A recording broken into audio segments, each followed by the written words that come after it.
Hello students, welcome back to my Study Express YouTube channel. My name is Rahul Vyas and I am educator at Study Express. Dear guys, आज मैं आपके लिए एक नई waste Bengal government की scheme लेके आ रहा हूं जिसका नाम है गति Dhara scheme. As you can see in the slide, this scheme name is Gati Dhara scheme. Dear students, last video में मैंने आकांक्षा स्कीम को कवर किया था. प्लीज आप उस वीडियो को जरूर जाके देखें because you will get MCQ questions in upcoming examinations. ये गति धारा जो नई स्कीम मैं लेकर आ रहा हूं, पहले मैं इसके बारे में आपको ब्रीफ कर दूं.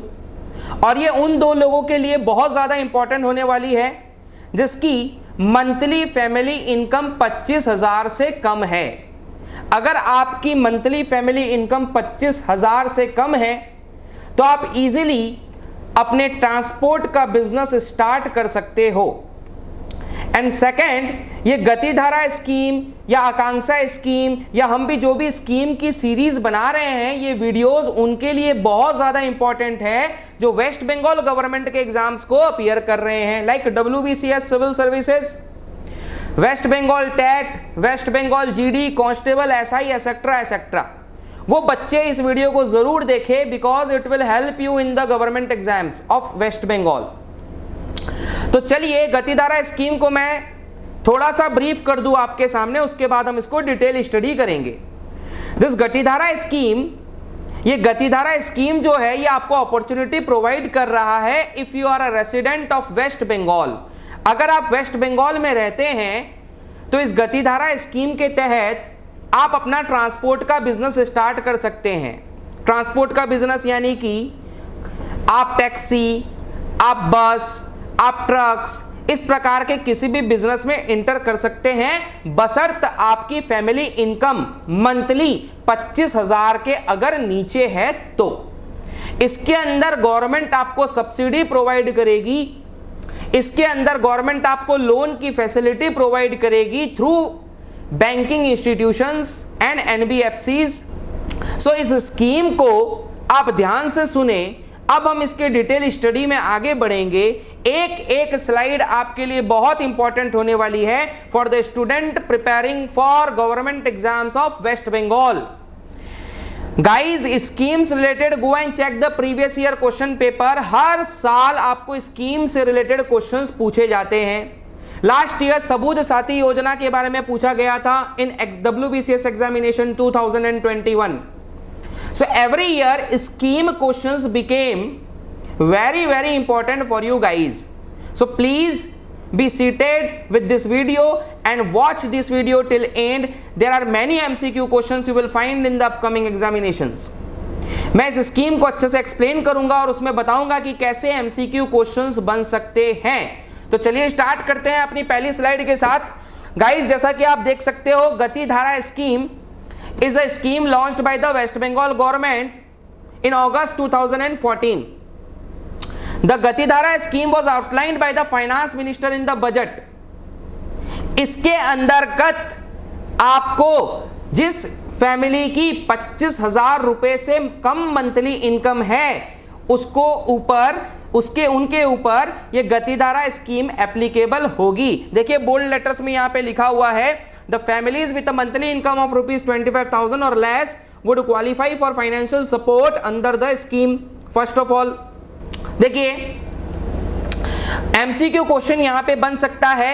MCQ क्वेश्चन किस तरीके से बन सकता है इस स्लाइड से कि सरकार ने फैमिली की मंथली इनकम कितनी तय की है, कितने कम होने से आपको गति धारा स्कीम के अंडर फैसिलिटी मिल जाएगी. आंसर विल बी 25,000 और लेस. अगर आपकी फैमिली की इनकम 25,000 से कम है या 25,000 है तो आपको गति धारा स्कीम के तहत सारी फैसिलिटीज को आप ले सकते हो. अच्छा, ये देखिए बोल्ड लेटर्स में यहाँ पे 2 डिपार्टमेंट का नाम लिखा गया. यहाँ पे 2 तो डिपार्टमेंट इन्वॉल्व है. Number 1 is the transport department, जैसा कि आप स्लाइड में देख सकते हैं, and number 2 is the labour department. ये ट्रांसपोर्ट डिपार्टमेंट और लेबर डिपार्टमेंट का क्या काम है? The transport department will interview the applicant and draw up a list of eligible candidate. यानी कि अगर आपको इस स्कीम के लिए अप्लाई करना है, so you have to go to the transport department. Transport department आपकी एलिजिबिलिटी को चेक करेगा whether you are eligible to apply for this scheme और नॉट।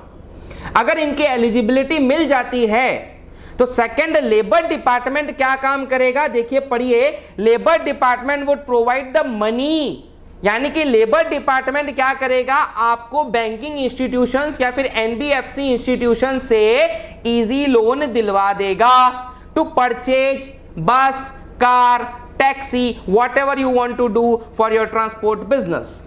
Understood the point. देखिए सारे कॉन्सेप्ट की क्लैरिटी रखिए। If you will have the clarity then you will be able to attempt the MCQ questions. हमारे prelims में, WBCS के prelims में भी एमसीक्यू क्वेश्चंस आते हैं, मेंस में भी एमसीक्यू क्वेश्चंस आते हैं। अच्छा, मेंस में एक और चीज होती है, ऐसे लिखना पड़ता है। When you will write the ऐसे, अगर आपके पास डेटा और कंटेंट होगा स्कीम्स का, सो आपके ऐसे को आप और अच्छे से सजा सकते हो। सो प्लीज इस वीडियोस के साथ बने रहें और इस वीडियोस को देखते रहें, सो that you will be developed with a good content. Understood. चलिए आगे बढ़ते हैं। तो यहाँ पे दो डिपार्टमेंट की मैंने बात की। नंबर 1 था आपका ट्रांसपोर्ट डिपार्टमेंट, जो क्या करेगा, आपकी एलिजिबिलिटी को चेक करेगा। If you want to apply तो आपको ट्रांसपोर्ट डिपार्टमेंट के पास जाना पड़ेगा फॉर द गतिधारा स्कीम। और अगर आपको लोन चाहिए, यानी कि एलिजिबिलिटी होने के बाद आपको जो लोन करवाएगा वो कौन करवाएगा, labour department of waste Bengal. Understood the point. The objective of the scheme is to generate self-employment in the urban and rural areas of the state। हमारे वेस्ट बंगाल में जो रूरल एरियाज है या फिर अर्बन एरियाज है, वहां पे एम्प्लॉयमेंट की बहुत दिक्कत है। क्यों? क्योंकि प्राइवेट सेक्टर जॉब नहीं है हमारे पास, बहुत सारी यहाँ पे दिक्कतें हैं। तो इसलिए वेस्ट बंगाल गवर्नमेंट है took this initiative to provide youth a good number to make entrepreneurs. यहां पे एंटरप्रेन्योर्स को बनाने के लिए हमारे वेस्ट बंगाल गवर्नमेंट ने ये इनिशिएटिव लिया है as a Gatidhara scheme. In this Gatidhara scheme youth will be becoming entrepreneurs. जो यूथ के पास अभी इस वक्त जॉब नहीं है, they can open their transport business, they can earn good money. इससे दोनों का बेनिफिट होगा, यूथ का भी बेनिफिट होगा और स्टेट गवर्नमेंट का भी बेनिफिट होगा। क्योंकि जितने ज्यादा बिजनेस होंगे, जितने ज्यादा एंटरप्रेन्योर्स होंगे हमारे स्टेट के अंदर, उतनी ज्यादा हमारे स्टेट की इकोनॉमिक ग्रोथ होगी। और जो स्टेट इकोनॉमिकली संपन्न होगा वो स्टेट हमेशा फ्लरिश करेगा और यहां पे जॉब अपॉर्चुनिटीज बहुत ज्यादा मिलेगी। Understood the point. चलिए अपने नेक्स्ट स्लाइड में बढ़ते हैं आगे। In this next slide as you can see which under which ministry this scheme has been launched. The Ministry of Employment and Labor implemented this scheme to motivate employment through transport sector. Understood the point? They can ask you the MCQ question again in this slide. कि under which ministry this Gatidhara scheme has been implemented? So answer will be Ministry of Employment and Labor. अरे भैया, Gatidhara scheme के तहत आपको employment ही तो मिल रही है। सरकार आपको इजी लोन दिलवा देगी, सरकार आपको सब्सिडी देगी। अब आपका ये काम बनता है कि आप एप्लीकेशन करें जाकर ट्रांसपोर्ट डिपार्टमेंट में, ताकि आप अपने ट्रक का बिजनेस करना चाहें, कार का बिजनेस करना चाहें, टैक्सी का बिजनेस करें, जो भी बिजनेस आप करना चाहें related to the transport, you can easily start under the waste Bengal government. चलिए आगे बढ़ते हैं। The ministry of employment, slide में ध्यान दीजिएगा और इस स्लाइड को लिखते रहिएगा so that you make the notes and you can revise later on. The Ministry of Employment and Labor implemented this scheme to motivate employment through the transport sector by offering a subsidy loan to purchase commercial vehicle such as bus, taxi, auto, rickshaw, truck, etc. out of which income can be generated in our state. हमारे state में ये सारे commercial businesses अगर आप करते हो तो इससे हमें काफी बेनिफिट होगा, स्टेट को भी काफी बेनिफिट होगा, स्टेट की इकोनॉमी इंक्रीज होगी और आपकी पर्सनल इनकम में भी इंक्रीमेंट होगा। कैसे? अगर आप ये सारे कॉमर्शियल ट्रांसपोर्ट का बिजनेस करते हो तो डेफिनेटली आपको पेट्रोल तो खरीदना पड़ेगा। और एज यू नो कि स्टेट गवर्नमेंट पेट्रोल के ऊपर अपना वैट लेता है, तो सरकार का इनकम वहां से भी होगा और सरकार यहां पे एम्प्लॉयमेंट जनरेट करेगी, तो ऑटोमेटिकली एम्प्लॉयमेंट जब जनरेट होगा तो आपको टैक्स देना पड़ेगा, जब टैक्स देना पड़ेगा तो सरकारी खजाना वैसे भी हमारा भरेगा। जो स्टेट वेल्दी होगा वो स्टेट फ्लरिश करेगा। बार बार मैं बात यही बोल रहा हूं, this is a very good initiative by the waste Bengal government. चलिए नेक्स्ट स्लाइड में अपने आगे बढ़ते हैं। Features of the Gatidhara scheme, very important for your MCQ question. What are the features? The Gatidhara scheme render financial assistance in form of the loan. मैंने आपको बताया था कि सरकार सब्सिडी देगी, सरकार लोन देगी, अंडरस्टूड द पॉइंट। तो लोन फैसिलिटी ये काम होगा करवाने का किसका? लेबर डिपार्टमेंट का। मैं स्टार्टिंग फर्स्ट स्लाइड में आपको बता चुका हूं कि आपको एलिजिबिलिटी देने का काम है ट्रांसपोर्ट डिपार्टमेंट का, लेबर डिपार्टमेंट का काम है आपको इजी लोन करवाना from the nationalised bank, cooperative banks और ग्रामीण banks, understood the point. Project cost for the purchase and small and medium vehicle. अगर आप व्हीकल खरीद रहे हो यानी कि स्मॉल और मीडियम व्हीकल, तो आपको इस स्कीम के अंडर इजीली ट्रांसपोर्ट डिपार्टमेंट किसी भी नेशनलाइज्ड कॉमर्शियल बैंक से आपको, nationalised cooperative and Gramin bank से आपको लोन करवा देगा। This slide is very very important. चलिए आगे बढ़ते हैं in the next slide. This is very important slide my dear friends, ये स्लाइड को आप जरूर ध्यान से देखें। Pattern of the funding. अब मैं समझाऊंगा आपको कि गवर्नमेंट इस स्कीम के अंडर आपको कैसे लोन करवाएगा, मतलब आपको फंडिंग कैसे करेगा। सपोज देखिए यहां पे लिखा हुआ है the state government financially support the applicant by granting a subsidy of 30%। यानी कि आपका जो टोटल प्रोजेक्ट कॉस्ट होगा, जैसे देखिए एकदम नीचे में देखिए स्लाइड के अंदर कि आपका सपोज टोटल प्रोजेक्ट 3 लाख रुपए है। कितने लाख रुपए? 3 लाख रुपए का आपका प्रोजेक्ट है। आप एक रिक्शा खरीद रहे हैं या कुछ भी खरीद रहे हैं, उसमें से 30% जो है गवर्नमेंट आपको सब्सिडी देगा टोटल प्रोजेक्ट कॉस्ट का। यानी कि 3 लाख का 30% कितना होता है? 90,000 रुपए। उसके बाद सरकार क्या करेगा? बैंक से आपको 65% टोटल प्रोजेक्ट कॉस्ट का 65% आपको लोन करवा देगा। यानी कि 3 लाख रुपए का आपका टोटल प्रोजेक्ट है, उसका 65% अगर मैं निकालूं तो कितना आएगा? 1,95,000 रुपीज। 1,95,000 रुपीज आपको बैंक फाइनेंस कर देगी। एंड थर्ड आपको 5% यानी कि 30% सरकार ने दे दिए, करेक्ट, एज अ सब्सिडी। 65% आपको फाइनेंस करा दिया। कत हो गया? 95%। 95% is covered. Now only 5% you have to bear from your own pocket। आप उसको डाउन पेमेंट समझ लो, समझ गए? 5% योर ओन मनी यानी कि 15,000 you have to give in this scheme. अब 3 लाख रुपए का आपको टोटल फाइनेंस मिल गया। कैसे कैसे मिला? सरकार ने सब्सिडी कितनी दी? 30%। लेकिन यहां पे एक पॉइंट टू बी नोटेड है, सरकार आपको 30% सब्सिडी देगी या फिर आपको 1 लाख तक की सब्सिडी देगी। यानी कि वो 30% 1 लाख के अंतर्गत होना चाहिए। देखिए आप ध्यान से पढ़िए, the state government financially support the applicant by granting a subsidy of 30% provided it confines to the 1 lakh rupees. मतलब वो 30% आपका 1 लाख तक ही होना चाहिए। अगर सपोज आपने 6 लाख रुपए की गाड़ी खरीद ली, ठीक है, तो 6 लाख का 30% 1,80,000 रुपए हुए, तो आपको सरकार सब्सिडी 1,80,000 की नहीं देगी, उस 1,80,000 में से 1 लाख रुपए आपको दे देगी। समझ गए मेरी बात? ध्यान से फिर से मैं इस स्कीम को समझाता हूं, ध्यान से सुनना। पॉइंट नंबर 1 जो आप यहां पे देख रहे हो, स्टेट गवर्नमेंट ने कहा है हम 30% सब्सिडी देंगे, लेकिन वो 30% आपका 1 लाख तक होना चाहिए या 1 लाख के नीचे चलेगा? 1 लाख से ज्यादा की सब्सिडी हम आपको नहीं देंगे। यानी अगर आप 3 लाख रुपए का एक ऑटो खरीदते हो तो आपको 90,000, 30%, 90,000 आपको सरकार सब्सिडी दे देगी। मैं इस एग्जांपल में समझा चुका हूं। अगर आप 6 लाख की कोई गाड़ी खरीदते हो, टैक्सी खरीदते हो, तो उस 6 लाख के ऊपर 30% कितना होता है?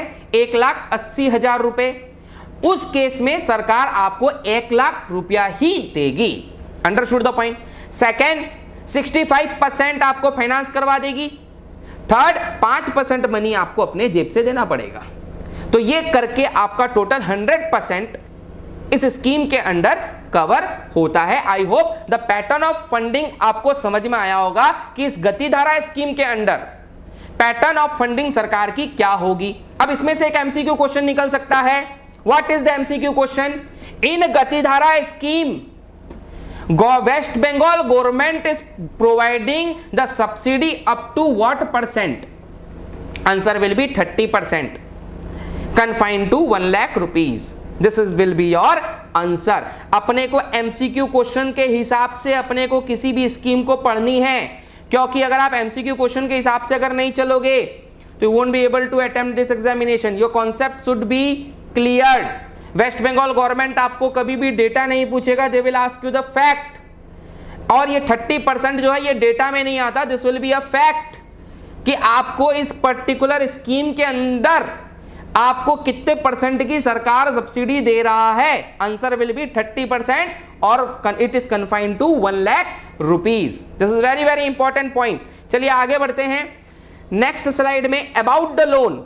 अब इस स्लाइड में आप देखिए लोन के बारे में बताया गया कि आपको कब चुकाना है, जैसे और कब डिस्बर्स होगा। सपोज आपने लोन के लिए एप्लीकेशन कर दिया, तो उस एप्लीकेशन के बाद डिसबर्समेंट का मतलब होता है एप्लीकेशन किया और उसके बाद होता है डिसबर्समेंट, यानी कि लोन आपके खाते में जाएगा। लोन की जो राशि होगी यानी कि मनी होगा, पैसा आपको बैंक से कब मिलेगा? The disbursement of the loan would take place within 15 days from the receipt of the subsidy। जब सब्सिडी सरकार आपको बोली थी 30% की सब्सिडी दे देगा, उसके 15 दिन के अंतर्गत आपको ये लोन मिल जाएगा बैंक के द्वारा, या फिर 15 दिन के बाद मिलेगा बैंक के द्वारा। एंड एंटरप्रेन्योर्स कंट्रीब्यूशन, यानी कि आपका जो कंट्रीब्यूशन था 5% का हो गया पूरा 100%। आगे बढ़ते हैं। द रेट ऑफ इंटरेस्ट, जो रेट ऑफ इंटरेस्ट होगा will be at par with that of similar scheme being introduced by the waste Bengal government. यानी कि रेट ऑफ इंटरेस्ट जो होगा वो कम होगा। मैं आपको सिंपल में बताता हूं, ये जितने भी गवर्नमेंट आपको कोई भी अगर फाइनेंस करवा रहा है या फिर गवर्नमेंट स्कीम के अंडर आप जाते हो, तो हमेशा याद रखना कि आपका रेट ऑफ इंटरेस्ट हमेशा सब्सिडाइज्ड होगा नेशनलाइज्ड बैंक के थ्रू। ठीक है। द रीपेमेंट पीरियड, अब इस लोन को लिया है तो भाई चुकाना भी तो पड़ेगा, नहीं तो फिर से मैंने लास्ट क्लास में बताया था एनपीए क्रिएट हो जाता है बैंकों के पास, और NPA is not good for our economy. NPA का फुल फॉर्म होता है नॉन परफॉर्मिंग एसेट। जब आप कोई लोन लेते हो तो वो बैंक के लिए एसेट होता है। एसेट यानी कि बैंक को वो कमा के दिया, बैंक ने आपको पैसा दिया, आपने पैसे रिटर्न किए विथ इंटरेस्ट, तो बैंक के लिए तो कमाई हुआ ना, एसेट हुआ। तो बैंक को आपको कब चुकाना है ये लोन? देखो, the repayment period of the loan is 5 to 7 years। 5 से 7 साल के अंतर्गत आपको ये पैसे वापस चुका देने हैं, which is a good number of years in the business world. अगर आपको गतिधारा स्कीम को एप्लीकेशन करना है, you should contact the transport department. Understood the point? चलिए आगे बढ़ते हैं। एलिजिबिलिटी क्राइटेरिया, अब इसके अंतर्गत आपका एक एमसीक्यू क्वेश्चन बन सकता है। लास्ट स्लाइड में भी एक एमसीक्यू क्वेश्चन बन सकता था, जैसे क्या कि लोन रिपेमेंट की ईयर्स आपको कितनी दी गई है, तो लोन रिपेमेंट का ईयर्स आपको दिया गया है 5 से 7 साल। ठीक है, आगे बढ़ते हैं। एलिजिबिलिटी क्राइटेरियाज में आपको काफी सारे एमसीक्यू क्वेश्चंस देखने को मिलेगा। क्या क्या? The candidate should be the resident of waste Bengal. पहला बात ये, आप उड़ीसा में रह रहे हो, आप बिहार में रह रहे हो, आप राजस्थान में रह रहे हो, आप गुजरात में रह रहे हो, you can not apply for this scheme. You should be the resident of waste Bengal. They will ask you the resident proof. The age limit of the applicant, very very important MCQ question they can ask कि भैया age limit इस Gatidhara scheme में application के लिए आपको क्या चाहिए? 20 साल से लेकर 45 साल के बीच के लोग इस गतिधारा स्कीम को अप्लाई कर सकते हैं। अब भैया 60 साल के अगर आप ओल्ड हैं, 60 इयर्स अगर आपकी एज है, तो आप इस गतिधारा स्कीम में एलिजिबल नहीं हैं। The age limit of the applicant should be between 20 to 45 years of the age, और इसमें कुछ SC ST और OBC को एज रिलैक्सेशन दिया गया है up to 5 and 3 years respectively. Next, third point already बता चुका हूं कि गवर्नमेंट ने बोला है जिस फैमिली की मंथली इनकम, पूरे फैमिली की मंथली इनकम, आपकी इंडिविजुअल की नहीं, पूरे फैमिली की मंथली इनकम अगर 25,000 से नीचे है तो आप गतिधारा स्कीम को आराम से एप्लीकेशन कर सकते हैं। The overall household income, overall का मतलब पूरे घर की income, household income of the beneficiary should not surpass 25,000 रुपए, 25,000 rupees per month. Understood the point. आगे बढ़ते हैं। The candidate should possess a valid commercial driving licence. अब भाई ट्रांसपोर्ट का बिजनेस करोगे और आपके पास लाइसेंस ही नहीं है तो आप कैसे अप्लाई कर सकते हो, ये तो बनी बात है। आगे बढ़ते हैं। Only one member from the family is applicable for this subsidy. अब ये नहीं कि आपने अपने चाचा ताऊ सबके नाम पे कर लिया, आप हो, आपका बेटा है, भाई सबने गतिधारा स्कीम के अंडर इसके एप्लीकेशन कर दिया और सबको सब्सिडी मिल जाएगी, ऐसा नहीं होगा। पूरे फैमिली मेंबर में आपकी जो फैमिली होगी किसी एक पर्सन को गतिधारा स्कीम के अंडर सब्सिडी के लिए वो एलिजिबल है। आगे बढ़ते हैं। अच्छा, ये दोनों पॉइंट में ध्यान दो। Candidate who receive the benefit, last वाला पॉइंट के ऊपर ध्यान देना। The candidate who receive the benefit under Yuvashree are also eligible. अच्छा, ये युवाश्री के बारे में मैं आपको बता देता हूं, ये भी एक वेस्ट बंगाल गवर्नमेंट की स्कीम है। इस युवाश्री स्कीम में क्या है, वो युवा जो 8वीं पास है, ठीक है, और एम्प्लॉयमेंट एक्सचेंज के अंडर रजिस्टर्ड है, उन्हें सरकार 1500 रुपया महीना देती है फ्री में। समझ में आ गया। अब अगर आप ऑलरेडी ये युवाश्री स्कीम का लाभ ले रहे हैं then also you can apply in the Gatidhara scheme. इसका मतलब क्या होता है, जैसे लास्ट वीडियो में मैंने आपको क्या बताया था, आकांक्षा स्कीम वाली जो वीडियो थी उसमें एक तो प्रत्याशा स्कीम थी जो कि ऑलरेडी पुलिसमैन को हाउसिंग दे रही थी। वो प्रत्याशा स्कीम का जो लाभ ले रहे हैं वो आकांक्षा स्कीम का लाभ नहीं ले सकते, किंतु इस स्कीम के अंडर जो गतिधारा स्कीम है इसमें अगर कोई युवाश्री स्कीम का लाभ ले रहा है, यानी उसको महीने का 1500 रुपया मिल रहा है, 8वीं जो पास है वो युवक गतिधारा स्कीम के लिए भी एलिजिबल है। या फिर अगर वो कोई भी वेस्ट बंगाल गवर्नमेंट की स्कीम का लाभ ले रहा है वो इजीली गतिधारा स्कीम की लाभ ले सकता है। बस उसका एक ही क्राइटेरिया है, उसकी मंथली इनकम 25,000, उसके फैमिली की मंथली इनकम 25,000 रुपए से नीचे होनी चाहिए। This was very important slide for you guys.